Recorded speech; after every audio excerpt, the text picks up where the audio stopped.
porque o Cadu falou que hoje seria o aniversário do Adílio, né? Então, queria mandar um abraço para a família dele. Os ídolos nunca serão esquecidos. E agradecer também a festa que a nação fez, foi realmente incrível. Podem ir. Felipe, boa noite, parabéns pela vitória. Uma das coisas que a gente viu no jogo hoje de mudança foi o Gerson mais atrás ali ao lado do De La Cruz e essa dupla funcionando muito bem, né? Acelerando muito o jogo, saindo bem da pressão. O De La Cruz muito rápido e o Gerson fazendo uma grande partida. Na minha opinião, ele vinha de algumas partidas abaixo e hoje a gente viu o Gerson ditando muito esse ritmo do meio-campo. Queria que você comentasse essa escolha, a preparação para esse jogo e a montagem desse meio de campo com os desfalques que você tinha. Obrigada. Bom, primeiro dizer que o Gerson é um jogador que se sacrifica muito pela equipe, E mesmo nos jogos que vocês podem ter visto ele abaixo, por exemplo, né, que foi cobrado na altitude no jogo contra a LDU, é o jogador que mais correu. Foi o jogador que mais se sacrifica, porque muitas vezes, como eu falei, ele tem que pressionar o atacante, o zagueiro, e depois voltar para ajudar o Wesley baixo, e ele corre muito e se sacrifica muito pela equipe. E ele nos dá uma possibilidade a ganhar o meio-campo de uma forma puramente qualitativa. Então, aonde ele joga, se ele jogar na meia, jogar de volante, ele é um jogador muito determinante, muito importante para mim. Hoje, com os desfalques que a gente teve, ele acabou jogando nessa posição de volante e não estava já tão acostumado, fazia tempo que ele não jogava aí, desde o Carioca, se eu não me engano, mas é um jogador que eu sei que posso contar com ele em qualquer posição. E com o Nico, como eles treinam juntos, né? Ele, o Everton, Ala, Eric, então eles têm as dinâmicas e eles se sentem bem e performam. Eu estou muito feliz porque hoje o jogo do Gerson, o sacrifício do Gerson foi recompensado e merece ser elogiado. Felipe aqui, boa noite. Natália Brasil, Rádio Roquete Pinto. Ainda falando sobre mudanças, né? O Pedro iniciou o jogo no banco. E eu queria ouvir de você, que é o comandante da equipe, o motivo dele ter começado no banco, porque no campo das especulações a gente fala sobre esquema tático, controle de minutagem, que ele pode ter algum problema físico em virtude da grave lesão que ele teve. Então, eu queria saber de você por que dessa escolha de não começar com o Pedro. Bom, o Pedro fez um grande jogo contra o Corinthians, mas, como eu falei para vocês também, para mim existe uma coisa que é a alta médica, que o Pedro está liberado para jogar e ele fez um grande jogo, mas não existe mágica. A alta competitiva, jogar a cada 3 dias, estar no nível dos companheiros, isso é outra história. E o Pedro não está no nível dos companheiros fisicamente. Ele não está. Eu sou o que mais quero colocar o Pedro. Eu sou o que mais estou desejando o Pedro chegar na sua forma física ideal para jogar com o modelo de jogo que pede, que todos sabem o que eu peço. Né? Para jogar dessa forma, a gente precisa todo mundo 100%. E o Pedro não está 100% fisicamente. Não está, a gente nota. E depende dele cada dia treinar, cada minuto que ele tiver aproveitar, para ele poder estar no nível dos companheiros e poder ter cada vez mais minutos. Então, eu sei que ele é o melhor e assim que ele tiver no mesmo nível físico que todos os outros, com certeza ele vai estar no campo, porque todo mundo sabe da qualidade do Pedro. Então só agora depende dele poder retomar essa forma física o antes possível e estar disponível para ajudar a equipe. Mas enquanto isso, continuar trabalhando. Felipe, Raíza Simplício da Gol Brasil e da revista Placar. Rapidinho, só para pedir para você completar essa questão do Pedro, você enxerga que é possível o Pedro e o Arrascaeta jogarem juntos e o Flamengo pressionar o adversário, como você gosta que a equipe pressione, né? Queria que você explicasse isso. E, rapidinho, só para completar, queria que falasse da situação do Gonzalo Plata, né? Porque ele está com edema ósseo. Ele acabou jogando aquele jogo lá contra o Botafogo da Paraíba. Foi alguma questão de erro de planejamento? Ou ele estava bem e depois piorou? Enfim, ele perde aí os próximos jogos? Bom, a questão se eles podem jogar junto, obviamente que eles podem jogar junto. Eles jogaram em 2022, fomos campeões juntos, com o Gabi na equipe. Jogaram juntos agora esses jogos. E o que nós temos que ver é como o Arrasca está correndo, como o Arrasca está fisicamente na melhor forma que eu vi nos últimos 5, 6 anos.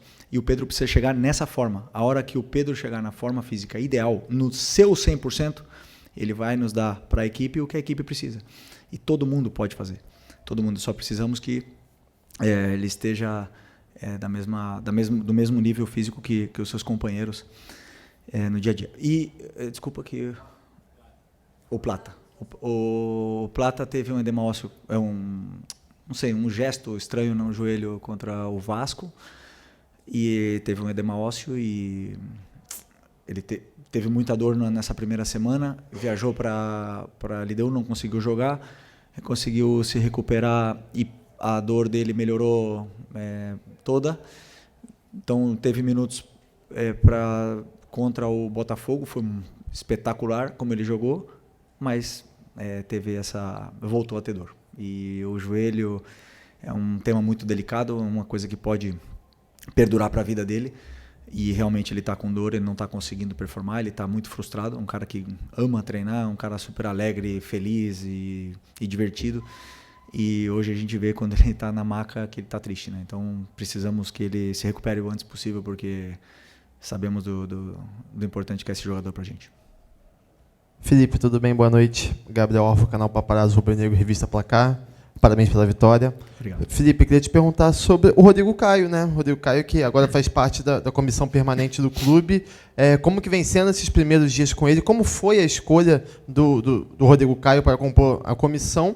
E, embora, né, ele não faça exatamente a mesma função que o Daniel fazia, né, que era a questão de bolas paradas, tem muita gente nas redes sociais relembrando o gol do Léo Ortiz de hoje com o gol que o Rodrigo Caio fez contra o Grêmio, na Libertadores de 19. Queria saber se essas jogadas aéreas aí tem alguma coisa a ver com a chegada do Rodrigo Caio ou não, ou ele não tem nenhuma relação com isso. Obrigado. Bom, primeiro agradecer o Daniel Alegria, que começou comigo, estava comigo desde o começo, né, no Sub-17, me acompanhou toda essa trajetória, subiu comigo aqui profissional, me ajudou muito, mas eu entendia que precisava uma mudança. Comentei com o Boto sobre essa mudança na comissão e de um perfil diferente, de uma pessoa diferente, e como vocês bem imaginam, eu e o Boto conversamos todos os dias, horas e horas e horas sobre tudo. É um cara que ama falar de futebol e está comigo, com os treinadores que ele trabalhou. E eu também gosto de perguntar muitas coisas para ele, sou muito inquieto e ele até liga para outros treinadores para eu perguntar coisas de tática. Então a gente se ajuda muito e ele me deu alguma opinião e alguns nomes, né, para poder completar essa vaga. Obviamente, quando eu escutei o nome do Rodrigo, já aprovei na hora, porque eu conheço a pessoa, o caráter e o profissional que ele pode ser. Ainda é novo, tem muito a aprender e veio para somar na parte do clube, né? Então estamos felizes com a sua chegada. Tem um impacto grande, né? Os jogadores respeitam muito uma pessoa íntegra como o Rodrigo e com a história que ele tem, e sim, está ajudando também na bola parada, junto com o Marcinho, junto com os nossos analistas. Então todas as jogadas de bola parada foram preparadas e treinadas. Às vezes acontecem gols, às vezes não. Também fizemos gol com alegria, não porque mudamos que fizemos gols, né? Mas eu sentia que precisava dessa troca e, como eu te falei, o importante é agradecer o Alegria aqui. Okay. Boa noite, Felipe. Léo José, do Coluna do Fla. A lesão do Pulgar fez com que você precisasse... A lesão do Pulgar e também do Ala fez com que você precisasse puxar um pouquinho o Gerson, e aí você formou a dupla ali do Gerson com o De La Cruz. Uma dupla que funcionou bem, né? Pelo meu entendimento, seu entendimento também. E lá na ponta direita você acabou jogando o Luiz Araújo. E com a lesão do Plata, em mais alguns jogos a gente vai precisar ver outro ponta direita por ali, sem ser, obviamente, o Plata. E com o Luiz Araújo na direita e o Gerson mais de meio de volante, você entende que essa opção ela pode ser usada mais vezes? É uma opção que você pensa usar com frequência? Ou você prefere mesmo deixar o Gerson ali na meia direita e usar um outro volante? Eu sempre penso em escolher os melhores para poder montar um plano de jogo onde eu possa machucar o adversário. O Luiz tem uma coisa que é muito boa, que ele tem gol. Ele tem gol, ele tem assistência, ele gera esse perigo quando ele chega perto da área, né? Então, ele nos dá outras coisas com suas características para a equipe. Então, eu sempre, quando eu vou analisar um adversário, e agora mesmo pela falta dos volantes, nem duvidei em colocar o Luiz pela forma que ele entrou no último jogo com 10 minutos. Falei para ele, orgulhoso que eu me sentia dele depois de ter ficado vários jogos no banco. E entrou, 10 minutos não, no minuto 10 contra o Bahia. E correu de uma forma assim muito bonita. O que ele fez no jogo contra o Bahia foi para mim impressionante. Falei para ele que eu fiquei orgulhoso dele. E o futebol ele devolve. Um cara que treina todo dia do jeito que ele treina, um cara que quer, que se incomoda quando não tá, quando erra e quer melhorar e quer evoluir, o futebol devolve. E hoje devolveu com um gol, mais uma grande atuação. Então o Luiz sempre vai ser uma peça onde eu sei que eu posso começar com ele, sei que eu posso colocar no segundo tempo, e o campo fala, né? Tem jogadores que, como eu falei, batem na porta e vão jogar mais, depois os momentos de cada um vão dizendo se merecem estar no campo ou não. Felipe, aqui, boa noite. Bruno Vilafranca, da Rede Multiflá. Felipe, a meu ver, o Michael não tem deixado de lutar. Hora nenhuma, jogo nenhum. Toda a participação dele, não vejo faltar luta ao Michael. Agora, algumas tomadas de decisão eu acho que têm sido equivocadas e a torcida já cobra bastante. O Michael, eu vi que no momento em que ele deixou o campo, hoje você deu um abraço longo no Michael, não sei se falou alguma coisa, eu estava longe, não consegui ver. Como fazer para tornar o Michael, de fato, aquela peça importante que o torcedor tanto pediu, inclusive o retorno na temporada passada, e essa é uma das funções do treinador, recuperar jogadores que não estão dando aquilo que o torcedor entende que pode ser melhor. Obrigado e parabéns. Obrigado. Eu penso sempre em uma frase que define, né? Ninguém é mais importante que a equipe. Todo mundo tem que se sacrificar pela equipe e a equipe vence dessa forma, ou está mais perto de vencer dessa forma. Hoje o Michael, o Bruno Henrique, o próprio Arrascaeta, o Luiz, jogadores de frente não deixaram em nenhum momento a LDU jogar. Não deixaram. Eles não conseguiram passar do meio campo no primeiro tempo. E é um time que, se você ver, você estudar, eles jogam, como jogaram no segundo tempo aqui, né? Então, é um jogador, o Michael é um jogador que dá tudo o que tem pela equipe. E sempre que eu escutei os torcedores falarem, queremos raça, queremos gente que corre quando não der na bola, vai na vontade, ele tem tudo isso. E ele começou o jogo muito bem. E aí, nas primeiras decisões, a gente sabe que a torcida está esperando. E aí começam a pegar no pé, ele acabou ficando mais nervoso. Mas não temos que esquecer o que o lateral direito do LDU sofreu com ele, e tanto é que foi substituído, por causa que o Michael machucou muito aquele lado deles ali. Depois, falta o terço final, falta o último passe, falta essa tomada de decisão? Sim. Ele sabe, ele treina, ele é o cara que mais fica fazendo complemento todo dia, e a hora que a bola entrar ou que ele conseguir se soltar um pouco mais nesse aspecto, ele tem. Ele tem, porque em 2021 ele fez 15 gols, se não me engano, 12 gols, ele quase foi artilheiro do brasileiro aqui naquele ano. Então, eu tenho que tentar também ajudar ele a recuperar isso aí, que é um jogador que deixa tudo que tem pelo Flamengo. Oi, Felipe aqui, David Sharp, do Antenados na Jogada. Parabéns pela vitória. Eu queria saber o que você pensa em relação à marcação alta e criação de jogada, porque não necessariamente o time precisa marcar alto e roubar a bola no campo do adversário para criar jogadas, para ter a posse de bola, né? Salvo engano, até o Guardiola falou que roubando a bola no campo do adversário você está muito mais próximo do gol e a chance de fazer gol é muito maior. Mas, ainda assim, se o time marcar médio para baixo, consegue retomar e até ter a posse de bola, não perder e criar mais jogadas, né? Então, queria saber em relação a isso, sobre jogadores que talvez não marquem tão bem assim pressão, como talvez o próprio Arrascaeta, o Pedro nesse momento, Gerson, não sei se você concorda, se eles podem jogar juntos até dessa forma um pouco mais compacta, até para quando furar essa linha de marcação logo do campo de ataque, não gerar espaço atrás, né, no campo de defesa. Para mim, tá a única diferença, por exemplo, de um Bruno Henrique, Pedro, Arrasca e Plata, que são jogadores, é a intensidade na pressão. Mas a pressão todo mundo pode fazer. O que acontece? A gente só olha a pressão alta. Só que para mim o jogo é feito de fases, né? Então na fase defensiva para mim são 4 fases, que é o tiro de meta, a pressão alta, o bloco médio e o bloco baixo. E todos eles têm que fazer as 4 fases. Ou seja, tem que pressionar o tiro de meta, temos que pressionar alto quando a bola está no pé do goleiro, e quando eles rompem a nossa pressão, nós temos que saber fazer um bloco médio, temos que voltar todos, e quando tiver bloco baixo também tem que voltar todos, tem uma função defensiva a fazer em todas essas fases, na fase defensiva e também na fase ofensiva, claro que são outros aspectos. Todos eles podem fazer. A intensidade da pressão, a força que você vai pressionar é outra. Isso sim, isso é uma característica que a gente não pode mudar, mas todos eles podem fazer as 4. E, aliás, fazem, quando estão bem. Felipe, boa noite. Mauro Santana, do canal Mauro Santana. Não tem tempo no calendário do futebol brasileiro nem para chorar derrota, nem para comemorar vitória, né? Exatamente são 67 horas que você vai ter para recuperar a sua equipe já para o Clássico com o Botafogo no próximo domingo pelo Brasileirão. Tendo em vista a intensidade, principalmente no primeiro tempo que você cobrou da equipe, como é que você está vendo essa preparação e principalmente a recuperação dos atletas para esse compromisso e um adversário que também está motivado, que também obteve uma vitória na Libertadores?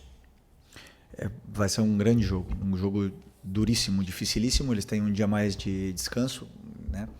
Mas que não serve como desculpa. Agora nós temos que ligar a maquinária o mais rápido possível da recuperação, que esses jogadores possam se recuperar e possam chegar bem nesse jogo de domingo, né? Claro que os jogadores mais jovens se recuperam mais rápido, os jogadores com mais idade, com mais de 30, já vão ter uma certa dificuldade, mas tenho certeza que nós vamos chegar bem no jogo. Felipe, Isaac Andrade, Flavoz. O Flamengo jogou bem, o Flamengo venceu. Mudou um pouco a história dele nessa trajetória da Libertadores, e foi muito elogiado, inclusive, na coletiva aqui pelo treinador da LDU. No momento de vitória como esse, eu acho que é interessante também analisar aquilo que de repente você planejou, aquilo que você cobrou, que você sente que o time dele trata com um pouco de dificuldade. O que foi isso hoje? O que, mesmo o Flamengo jogando bem e ganhando, ainda tem que melhorar, que você acha que não está no ponto ideal, que não foi feito hoje no planejamento do jogo? Não, mas interessante isso que você falou, né? Hoje vencemos e nos colocamos com possibilidade de passar de fase. Numa Libertadores que até então vinha sendo ruim, eu sempre penso que você tem que demonstrar dentro do campo que você realmente quer ganhar essa competição, né? E hoje eu acho que a equipe passou essa mensagem. No primeiro tempo, a gente passou a mensagem para a própria competição que nós não queremos ser eliminados. A gente quer chegar o mais longe possível, nós queremos chegar na final. E o único caminho é esse aí. Levando do jeito que a equipe levou a intensidade, a vontade para dentro do campo. O sacrifício seria a palavra para mim. O sacrifício que todos levaram para dentro do campo passou uma mensagem para a própria competição que nós queremos seguir vivo nela. E nós temos muitos aspectos que melhorar, todos os jogos.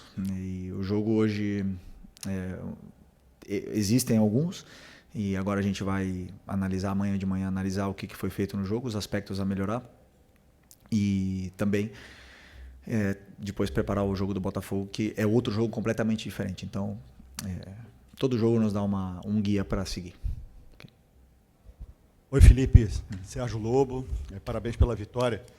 Você é um cara que foi forjado, né? Teve sua extensa carreira jogando no futebol europeu, né? Veio para o Flamengo, encerrou aqui. E você tem toda uma cultura europeia de jogo. Queria saber, te ouvir, a opinião que você tem sobre a escolha do Carlo Ancelotti como técnico da seleção brasileira, por favor. Primeiro, dar as boas-vindas para ele. Já jogamos contra, né? Quando eu era jogador, bastante vezes contra ele.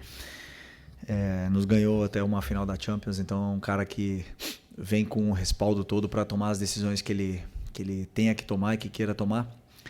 Não podemos nos enganar. O melhor futebol está lá. Os melhores jogadores estão lá, as melhores competições estão lá, os melhores treinadores estão lá. Essa é a verdade. E nós temos muito que aprender do futebol europeu. Então, muito bem que ele venha para cá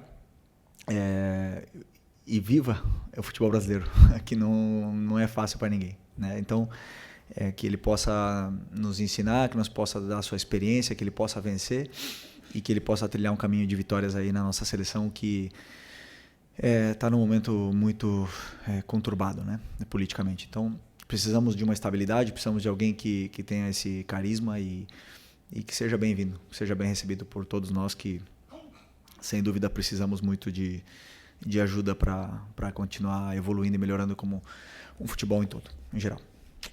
Obrigado.